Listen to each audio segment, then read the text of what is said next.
ਤੁਸੀਂ ਜੁੜੇ ਹੋਏ ਹੋ ਸਕਰੋਲ ਪੰਜਾਬ ਦੇ ਨਾਲ ਤੇ ਮੈਂ ਹਾਂ ਸੁਖ ਭੱਟੀਵਾਲ। ਪੰਜਾਬ ਦੀ ਸਿਆਸਤ ਲਗਾਤਾਰ ਗਰਮਾਈ ਹੋਈ ਆ। ਸਿਆਸਤ ਦੇ ਵਿੱਚ ਨਿਤ ਨਵੇਂ ਮੋੜ ਆਉਂਦੇ ਦਿਖਾਈ ਦੇ ਰਹੇ ਨੇ। ਤਾਂ ਤੁਹਾਨੂੰ ਦੱਸ ਦਈਏ ਕਿ ਹੁਣ ਇੱਕ ਅਜਿਹਾ ਮਾਮਲਾ ਆਇਆ ਕਿ ਜਿਹੜੇ ਵਿਧਾਇਕ ਨੇ, ਕਈ ਅਜਿਹੇ ਵਿਧਾਇਕ ਨੇ ਜਿਨ੍ਹਾਂ ਦੇ ਆਪਣੇ ਹੀ ਚੋਣਾਂ ਦੇ ਵਿੱਚ ਉਹਨਾਂ ਦੇ ਲਈ ਵੱਡੀਆਂ ਮੁਸ਼ਕਲਾਂ ਖੜੀਆਂ ਕਰ ਸਕਦੇ ਨੇ। ਇਹ ਤਾਂ ਦੋ ਅਜਿਹੇ ਵਿਧਾਇਕ ਸਾਹਮਣੇ ਆਏ ਨੇ ਜਿਨ੍ਹਾਂ ਦੀਆਂ ਆਪਣੀਆਂ ਪਤਨੀਆਂ ਨੇ ਜਿਹੜੀਆਂ ਉਹ 2022 ਚੋਣਾਂ ਦੇ ਵਿੱਚ ਉਹਨਾਂ ਦੇ ਲਈ ਵੱਡੀਆਂ ਮੁਸ਼ਕਲਾਂ ਜਿਹੜੀਆਂ ਖੜੀਆਂ ਕਰ ਸਕਦੀਆਂ ਨੇ, ਉਹਨਾਂ ਦੀ ਜਿੱਤ ਦੇ ਵਿੱਚ ਰਾਹ ਦੇ ਵਿੱਚ ਜਿਹੜਾ ਰੋੜਾ ਬਣ ਸਕਦੀਆਂ ਨੇ। ਤਾਂ ਅਸੀਂ ਗੱਲ ਕਰ ਰਹੇ ਹਾਂ, ਦਰਅਸਲ ਕੀ ਹੈ ਕਿ ਇਹ ਜਦੋਂ ਕਿਸੇ ਉਮੀਦਵਾਰ ਦੇ ਵੱਲੋਂ ਆਪਣੀ ਨਾਮਜ਼ਦਗੀ ਭਰੀ ਜਾਂਦੀ ਹੈ ਤਾਂ ਉਸ ਵਕਤ ਕਵਰਿੰਗ ਉਮੀਦਵਾਰ ਦੀ ਨਾਮਜ਼ਦਗੀ ਹੈ ਜਿਹੜੀ ਉਹ ਵੀ ਭਰੀ ਜਾਂਦੀ ਆ।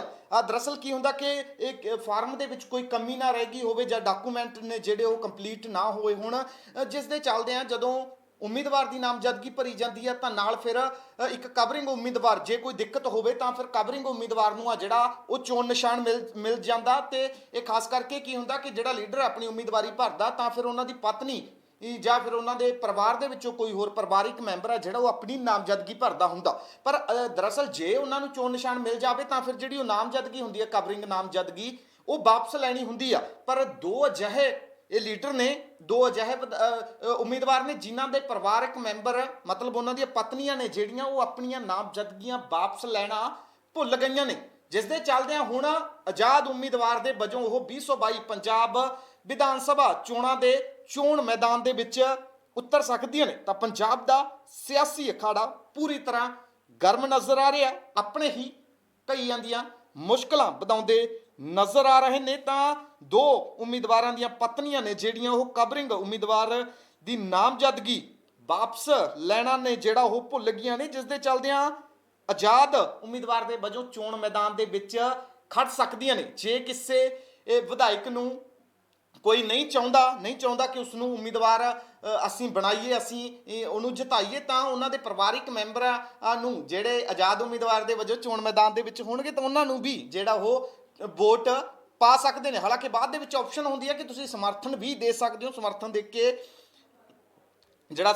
ਕੇ ਉਹ ਵੋਟ ਉਹਨਾਂ ਨੂੰ ਪਾ ਸਕਦੇ ਹੋ। ਦਰਅਸਲ ਜਿਹੜੇ ਹੁਣ ਇਹਨਾਂ ਦੇ ਵਿੱਚ ਨਾਮ ਨੇ ਕਿ ਜਿਨ੍ਹਾਂ ਦੀਆਂ ਇਹ ਨਾਮਜ਼ਦਗੀਆਂ ਨੇਗੀਆਂ, ਤਾਂ ਉਹਨਾਂ ਦੇ ਵਿੱਚ ਸਭ ਤੋਂ ਪਹਿਲਾ ਨਾਮ ਲੋਕ ਇਨਸਾਫ ਪਾਰਟੀ ਦੇ ਮੁਖੀ ਸਿਮਰਜੀਤ ਸਿੰਘ ਬੈਂਸ ਦਾ ਆਉਂਦਾ। ਸਿਮਰਜੀਤ ਬੈਂਸ ਦੀ ਪਤਨੀ ਦੇ ਵੱਲੋਂ ਜਿਹੜੀ ਉਹ ਨਾਮਜ਼ਦਗੀ ਭਰੀ ਗਈ ਸੀ। ਦਰਅਸਲ ਕੀ ਹੋਇਆ ਸੀ ਕਿ ਸਿਮਰਜੀਤ ਸਿੰਘ ਬੈਂਸ ਕਈ ਮਾਮਲਿਆਂ ਦੇ ਵਿੱਚ ਘਿਰੇ ਹੋਏ ਨੇ।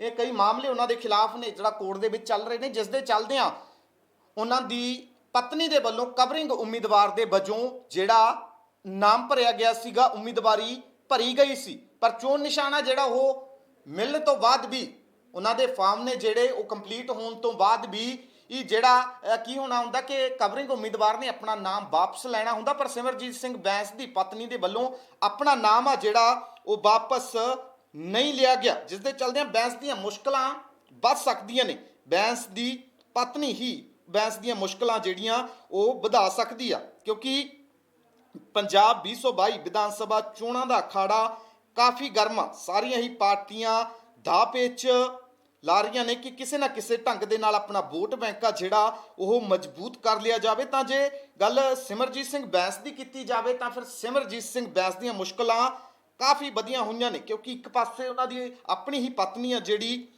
ਉਹ ਨਾਮਜ਼ਦਗੀ ਵਾਪਸ ਲੈਣਾ ਭੁੱਲ ਗਈ ਹੈ, ਤਾਂ ਦੂਜੇ ਪਾਸੇ ਕਾਂਗਰਸੀ ਉਮੀਦਵਾਰ ਦੇ ਨਾਲ ਉਹਨਾਂ ਦੀ ਜਿਸ ਢੰਗ ਦੀ ਬਹਿਸਬਾਜ਼ੀ ਜਾਂ ਕਿਉਂਕਿ ਜੋ ਬਹਿਸਬਾਜ਼ੀ ਉਹਨਾਂ ਦੀ ਕੜਬਲ ਹੋਰਾਂ ਦੇ ਨਾਲ ਸੀ, ਉਹ ਬਹਿਸਬਾਜ਼ੀ ਕਾਫੀ ਅੱਗੇ ਵੱਧ ਚੁੱਕੀ ਆ। ਤਾਂ ਦੂਜੇ ਪਾਸੇ ਦੱਸ ਦਈਏ ਕਿ ਦੂਸਰਾ ਜਿਹੜਾ ਲੀਡਰ ਆ ਉਹ ਕੋਟਕਪੂਰਾ ਤੋਂ ਸ਼੍ਰੋਮਣੀ ਅਕਾਲੀ ਦਲ ਅੰਮ੍ਰਿਤਸਰ ਮਾਨ ਦੇ ਉਮੀਦਵਾਰ ਜਸਕਰਨ ਸਿੰਘ ਕਾਹਨਵਾਲਾ ਨੇ, ਜਿਨ੍ਹਾਂ ਦੀ ਪਤਨੀ ਤੜਵੰਤ ਕੌਰ ਦੇ ਵੱਲੋਂ ਕਵਰਿੰਗ ਉਮੀਦਵਾਰ ਦੇ ਵਜੋਂ ਨਾਮਜ਼ਦਗੀ ਦਾਖਲ ਕਰਵਾਈ ਗਈ ਸੀ। ਪਰ ਨਾਮਜ਼ਦਗੀ ਦੇ ਵਿੱਚ ਕੋਈ ਤਕਨੀਕੀ ਗਲਤੀ ਨਾ ਹੋ ਗਈ ਸੀ, ਜਿਸ ਦੇ ਚੱਲਦਿਆਂ ਚੋਣ ਕਮਿਸ਼ਨ ਨੇ ਤੜਵੰਤ ਕੌਰ ਨੂੰ ਆਜ਼ਾਦ ਉਮੀਦਵਾਰ ਦੇ ਵਜੋਂ ਚੋਣ ਮੈਦਾਨ ਦੇ ਵਿੱਚ ਉਤਾਰਤਾ ਸੀ। ਤਾਂ ਹੁਣ ਇਹ ਦੋ ਉਮੀਦਵਾਰ ਨੇ ਜਿਨ੍ਹਾਂ ਦੀਆਂ ਆਪਣੀਆਂ ਹੀ ਪਰਿਵਾਰਿਕ ਮੈਂਬਰ ਉਹਨਾਂ ਦੀਆਂ ਮੁਸ਼ਕਲਾਂ ਵਧਾਉਂਦੇ ਨਜ਼ਰ ਆ ਰਹੇ ਨੇ।